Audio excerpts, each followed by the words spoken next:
Before we begin, just a quick content warning. This episode will feature discussions of racism, xenophobia, and violence.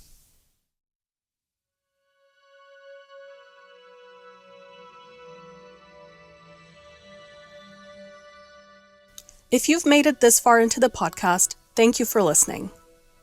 Our first podcast episode dived deep into Birmingham's history of migration and shared the stories of Brummies from immigrant backgrounds whose love for football gave them a foothold and a sense of belonging in the city. The second episode drew parallels between Birmingham's current political climate and that of the past, and how football plays a role in both. The feedback and conversations resulting from the first two episodes of the series inspired a fantastic panel discussion entitled Flags, Football, and the Far Right at the Exchange in Town, as well as a series of community-oriented salon-style discussions hosted at the Birmingham Race Impact Group's cafe space in Digbeth, where we discussed topics including Islamophobia in football, football clubs' role in community cohesion, and politics and populism post-local elections. These conversations have provided an incredible space for connection, reflection, and food for thought. It's only fitting, then, that this podcast series should end with a consideration of what the future of football and race relations in Birmingham might look like, where we might be on track for better things, and where work still needs to be done. I'm Hijab Shah, host of Being Brummie, a 3-part podcast documentary series that explores football and race relations in the Second City. This is episode 3, The Road Ahead.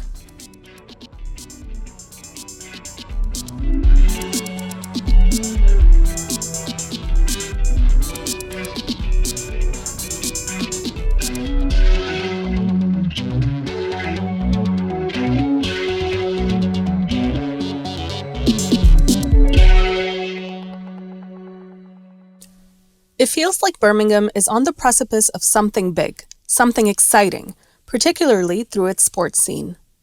The city hosted the 2022 Commonwealth Games, which, according to the UK government, contributed £1.2 billion and 22,000 jobs to the UK economy, and provided a much-needed morale boost after the COVID-19 experience. Edgbaston Stadium hosted several fixtures for the T20 Women's World Cup this summer, and has received an injection of funds to the tune of £46 million to revamp its stands and build a luxury hotel. On the footballing side of things, Birmingham City has been making waves ever since its American owners took over the club. The Blues have plans for a new 62,000 capacity stadium and for the development of the £3 billion Sports Quarter regeneration project. Meanwhile, Aston Villa is riding the high of winning the Europa League, the club's first trophy in nearly 3 decades. Villa Park is also undergoing its own renovations to increase the stadium capacity to 50,000, and there is a plan to revamp nearby public transport infrastructure, all with a view to preparing to host matches for the 2028 Men's Euros. Big things are happening in Birmingham through its football clubs. But there are questions being raised regarding the impact of these big changes on Birmingham's communities. How will local communities living around the stadiums be impacted by these development projects? Are all of Birmingham's demographics being considered and included in the plans for the upcoming renovations, regenerations, and tournament hosting projects? Both Villa and the Blues have held consultations and town halls to ostensibly incorporate community feedback. There are promises of job creation and other benefits to the local communities. It'll be interesting to see how these development projects pan out. I'm hoping both teams will come good on their promises. Let's hear from a Brummie who's incredibly passionate about community and football. We heard briefly from Nilesh Chauhan in episode 1. He's the co-founder of the Aston Villa supporters group called Villans Together, and also leads the Fans for Diversity campaign for the Football Supporters Association. Nilesh and I chatted about his journey with Villans Together and how it weighed on him that the community around the Aston neighborhood was not really represented in the stands of Villa Park, despite the proximity. He shared how Villans Together was a catalyst for him to try and connect the club with the local community, taking the initiative to reach out to people and invite and encourage them to join the supporters group at Villa matches. His most memorable example was that of a Muslim women's community center located a stone's throw away from Villa Park called Sathi House, where he and his Villans Together co-founder walked over, introduced themselves, and pitched the idea of taking some of the women to experience a match day at their neighborhood stadium. This story is so wholesome. So they were really excited about it, but also a bit concerned and apprehensive as to what a match day was going to be like. Mm-hmm. So we didn't just go to the door and take them. We went in and we spoke to them and said, look, this is who we're playing. This is what to expect. If they do get any sort of abuse, this is what you do. I went as far as saying, look, this is where the toilets are, and this is where it will be, where people will get together during half time and stuff, so they're not really overwhelmed by it. It was good at the time. We also had the EDI officer there from Aston Villa, so mm-hmm. that was reassuring as well. But yeah, it was really good, and the whole day, from the stewards welcoming them to come in, it makes a massive difference. Showing them where their seats are and stuff. It was really good, and obviously it's quite overwhelming. You're waving a flag with a hijab on, and there were 17 of them, and they made them hijabs as well. And they were waving a flag in front of 30,000 fans at pitchside, and Dean Smith was our manager then. He took pictures with them, and it was such a nice day. But it's just good, the progression after that. How they've become fans after that. And a fan of the game as well. Some of them weren't even interested in football before, but now they're actively watching football, which is really cool. And some of them have come back as season ticket holders. In a wonderful full circle moment, the Aston Villa women's team took the pitch this summer during the World Sevens tournament with the Sathi House logo on their shirts, highlighting the Women's Centre as their charity of choice for the tournament. Nilesh mentioned greater diversity in the fan base and discussed community initiatives led by supporters organizations, and the importance of Villa as a club supporting these initiatives to garner better community inclusion. And it's so nice to see. It's nice to see there's so many people from diverse backgrounds in the stands, which is really, really cool. But I think that's helped with the fan group element as well. You've got Punjabi Villans Together, Villa Bellas, Villa and Proud, and there's about 6, and you've got a DSA group there. There's about 6 or 7 groups there, which is amazing to see. And that's helped massively, as seasons go on and as the club starts to integrate with the community, and this is not just on match days, they really do start to work with the community, bring people in from the community into the club. And now I'm not just talking about match days. They do different things. We at Villans Together, we actually hold a session every Thursday night, and that's just to get local communities to play football at their Brookvale Centre, which is an inner city academy centre. People who are around the area who struggle with their jobs because the cost of living's gone up. This gives them an hour away from all the stress, and it's literally just kicking a ball. And the club let us do it, so it's fantastic. And I think as time's gone on, things have got better. But the key is with clubs that are not like that is they have to start somewhere, and even if it's very small, it's a start. And the clubs that are currently doing it, like Villa, it's massively important that they build on what they're doing in order to progress and grow. So there's an element, when the badge that their club have is powerful. You go into a school and you wear a Villa tracksuit or a Birmingham City tracksuit, automatically the kids look up to you thinking, wow, somebody's come in from the club. Wow, right? So the badge is massively important. But sometimes if a person and a fan has that passion to do something and wants to make a change in the game, then we should encourage that as well. The club should encourage that and let them organically do stuff as well. Mm-hmm. If it's a project, they should work with them to do it, because it's very organic, it's very fan-led then, and that's what you want. Something that's fan-led is massively important, but it's also massively beneficial to other fans. I know I'll be closely following how Villa and the Blues look after their neighbours in Aston and Small Heath amidst their exciting new development projects. I hope the clubs will continue to remove the barriers to those communities nearby, feeling like they belong in the stands of Villa Park and St Andrews, or whatever the new stadium's going to be called, in the years to come.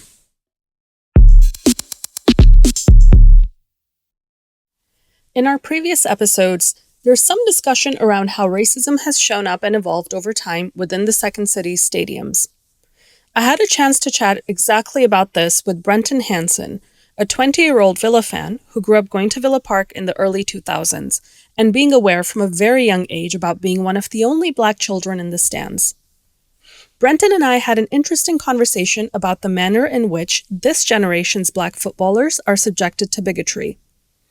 Although there have been high-profile incidents of racist abuse directed at footballers which have resulted in individuals being banned or convicted, more subtle expressions of prejudice are largely swept under the rug, under the guise of critique, debate, or banter. I asked Brenton if there are any particular players that spring to mind in the Birmingham context who may have had to deal with that. I think the first player that comes to mind for me would be probably Tyrone Mings. I think when he got picked for England, especially at the time he got picked for England, we were quite rubbish in that season as well. And it was a real shock that a Villa player was getting picked for England. I remember it was at the start of the 1920 season, and he got racial abuse playing for England. But even when he came back to Villa and his performance levels maybe dropped from what it was before, you could tell he was kind of the scapegoat at that time. And even though it may not be blatant racism, you can tell the root of it was, if that makes sense. Our conversation turned to another prominent Black footballer with ties to Birmingham, Jude Bellingham. Brenton and I spoke about the surprising amount of criticism Jude has gotten over the past few years, particularly in the run-up to the World Cup, for the very characteristics that are perhaps celebrated in other footballers who happen not to be Black. And even that, you see people, again, this could have racial roots to the criticism, but you see people saying, oh, it's too much, he's just doing it for the cameras, and that's even when he's just being his authentic self. So that's also another point I probably got from that no matter what, people are still going to have their issues. And I think that's just life in general. Brenton mentioned that he has some friends coming up through the Villa Academy, including a few that are hoping to break through to the senior team. They all happen to be young Black men, like Brenton. I asked him if he's ever discussed racism with his footballer friends. I wouldn't say I've had conversations with them about the specific racism, but I do speak about, for example, the young Black as well, and just being wise in terms of what they tell people. Not everyone wants the best for them as they're growing. So I do talk to them about just having wisdom in what they say, because they're going to be in the spotlight more than probably someone from other ethnicity. So it's more just on, like, it's crazy we have to talk about it, but just might not be on the football pitch, but just outside how they act and stuff like that. So it's more conversations about that, and they're very humble about it as well. Although overt, blatant racism very much still exists, it's easier to call that out. It's the plausible deniability of the subtle forms of racism, microaggressions, tone policing, even unconscious biases from otherwise well-meaning individuals, which are harder to prove and to call out, and therefore that much more pervasive. How this issue is tackled not just in Birmingham but across football as a whole, in the near term and the long term, will play a significant role in shaping football culture in our city and across the globe. I really wanted to get a footballer's perspective on these issues. And although Tyrone Mings and Jude Bellingham didn't make it onto the podcast, I did massively luck out with the two incredible footballers who did. And the bonus, they're both women of color, so they provided really interesting insight into the intersection of race and the future direction of women's football. I first had the pleasure to talk to Layla Benares. Born and raised in Birmingham to a Pakistani father and an English mother, Layla came up through the Birmingham City Academy and eventually captained the under-21 side as well. At one point, Layla was dual registered with the Blues as well as Wolverhampton Wanderers, before signing her first professional contract with Lewis FC, which is where she currently plays. Layla chose to represent Pakistan on the international stage and very kindly make time to chat with me during a period where she was incredibly busy after going viral on social media following a shining debut from Pakistan, where her playmaking prowess earned her the nickname the Pakistani Iniesta. Layla spoke about how South Asian representation has evolved over time within women's football, particularly during her time at Birmingham City. Yeah, like At the beginning, I don't think there was much of a fan base at all for women's football, not even as in like different ethnicities, cultures. There just wasn't a big fan base. But you could tell over the years, especially for Blues, their fan base did grow, and you were seeing more hijabi women and South Asian women at the games. Like only a handful, but that's better than nothing. But I think the game spectator wise was growing and becoming more diverse. But I think still within the academy systems and stuff, there isn't enough South Asian girls literally wanting to play football, and that can be from like grassroots level to professional level. There just isn't enough girls. Layla is part of a cohort of young female South Asian footballers to come out of Birmingham and its Midland neighbours, playing on the senior level. Layla's Pakistan international teammate, Maryam Mahmood, came up through the West Brom youth system and now plays for Wrexham. Simran Jamaat grew up playing for the Aston Villa Academy and currently plays for West Brom. Just a little farther away, Kira Rai came up at Derby County before leaving the Rams for Peterborough United. Sarit Benning came up through the Wolverhampton Academy and is dual registered with the Wolves and Leicester City. Notably, Sarit became the first Sikh footballer to captain England at any level when she led the under-16 Lionesses last year. A Copa 90 documentary features the stories of several of these South Asian women seeking to break barriers in football. If you haven't watched Finding the First South Asian Lioness, run, don't walk. It's fabulous. Anyway, back to Layla. She's become a role model and trailblazer for South Asian girls in Birmingham, particularly those from a Muslim background. I asked her how she feels about that. I feel like because growing up I didn't really see many people that either looked like me or came from similar backgrounds as me. It was hard, but I feel like that sort of pushed me to sort of show other girls that are from a similar background, Pakistani, South Asian, Muslim backgrounds, that they can play football and they can play any sort of sport at a high level as well. Like signing my first professional contract this year, as like it's been incredible. I just want to show girls that you can do this as a job, as obviously it isn't seen as the usual job to do, but you can do it. While South Asian representation in women's football is just starting to make strides in Birmingham, the city's football teams have had a slightly better representation when it comes to Black women. Amongst the Black Lionesses who have represented England on the national stage, a number have links to Birmingham. Ebony Salmon currently plays at Aston Villa, while Birmingham City has seen stints from Jess Carter, Alex Scott, and Eni Aluko. Eni also served as Aston Villa Women's first sporting director.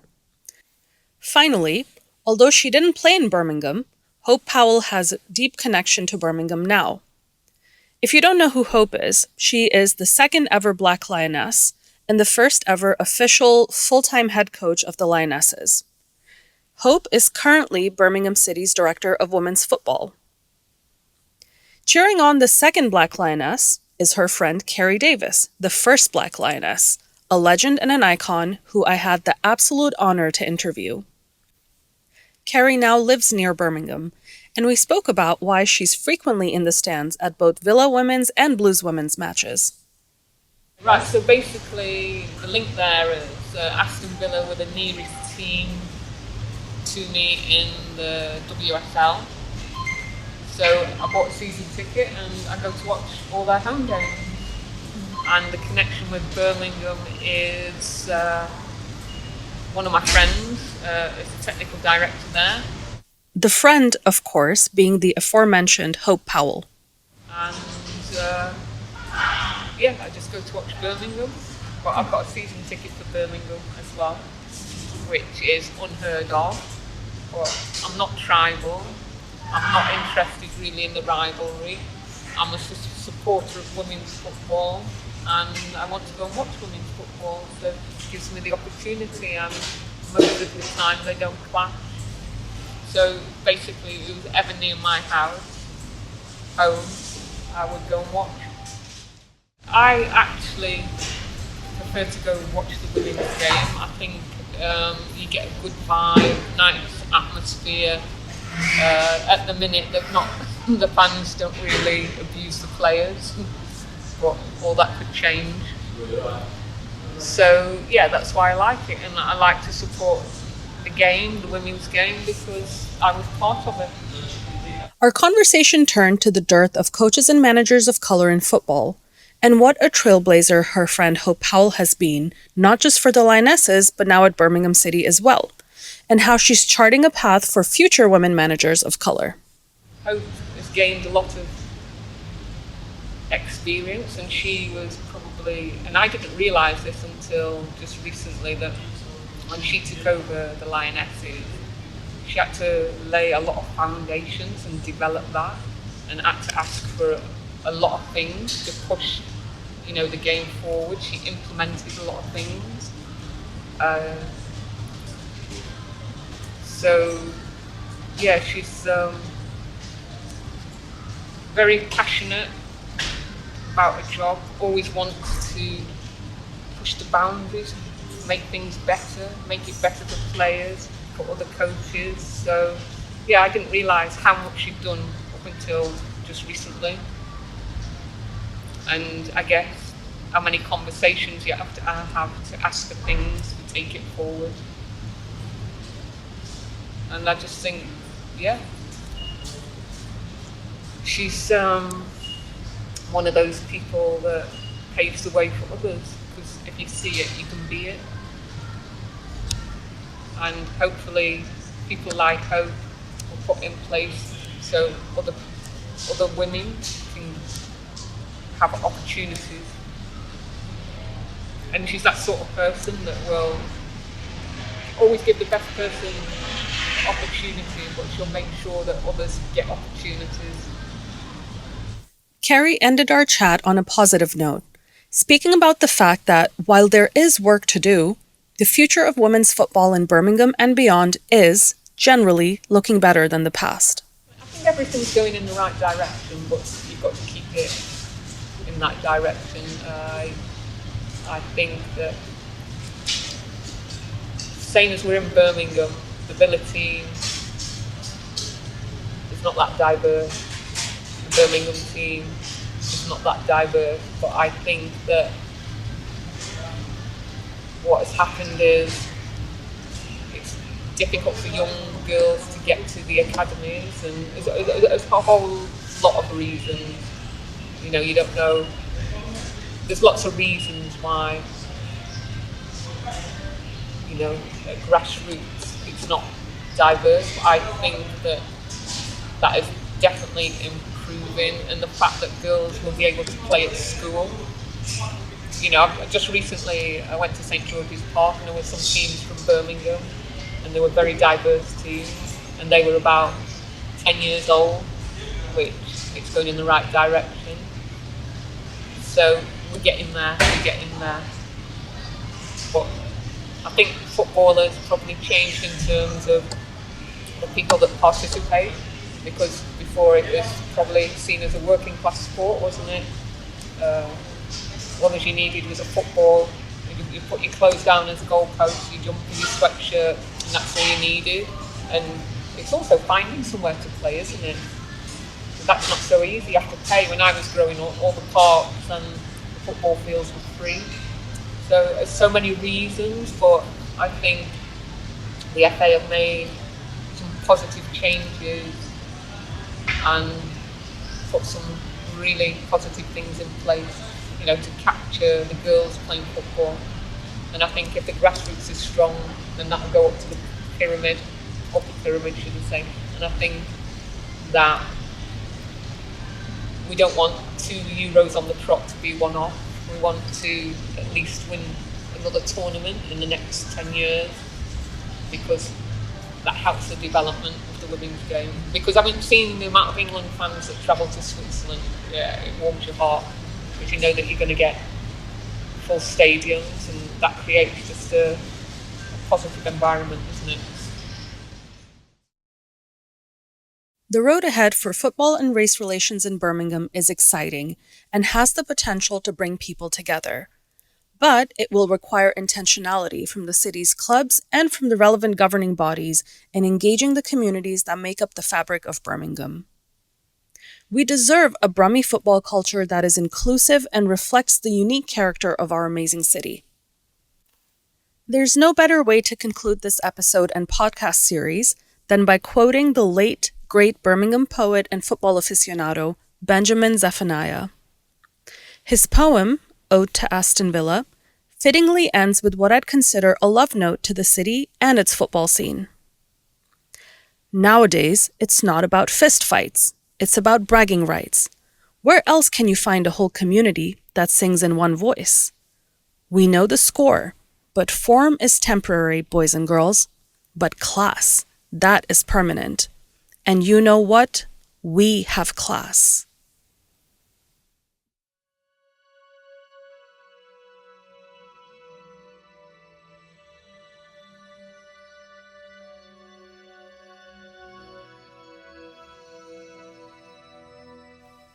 A big thank you to Nilesh Chauhan, Brenton Hanson, Layla Benares, and the incredible Carrie Davis for being so generous with their time.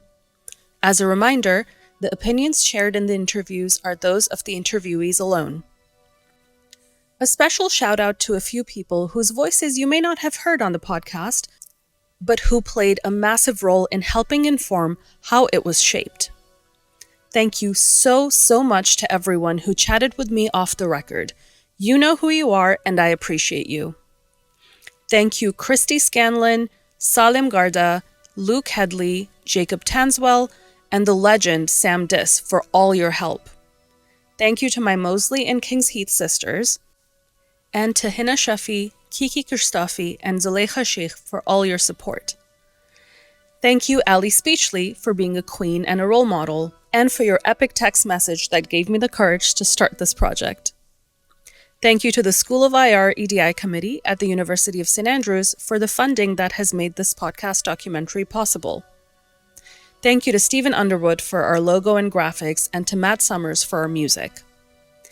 Thank you most importantly to our editor, Numair Habib, for putting this podcast together. You're my favorite Blue Nose, and Jude Bellingham comes second. And finally, thanks to all of you listening, and for the wonderful comments and feedback that you've sent. If you've enjoyed the podcast, please share with your Brummie friends. This has been the Being Brummie podcast. Ta-ra, Babs!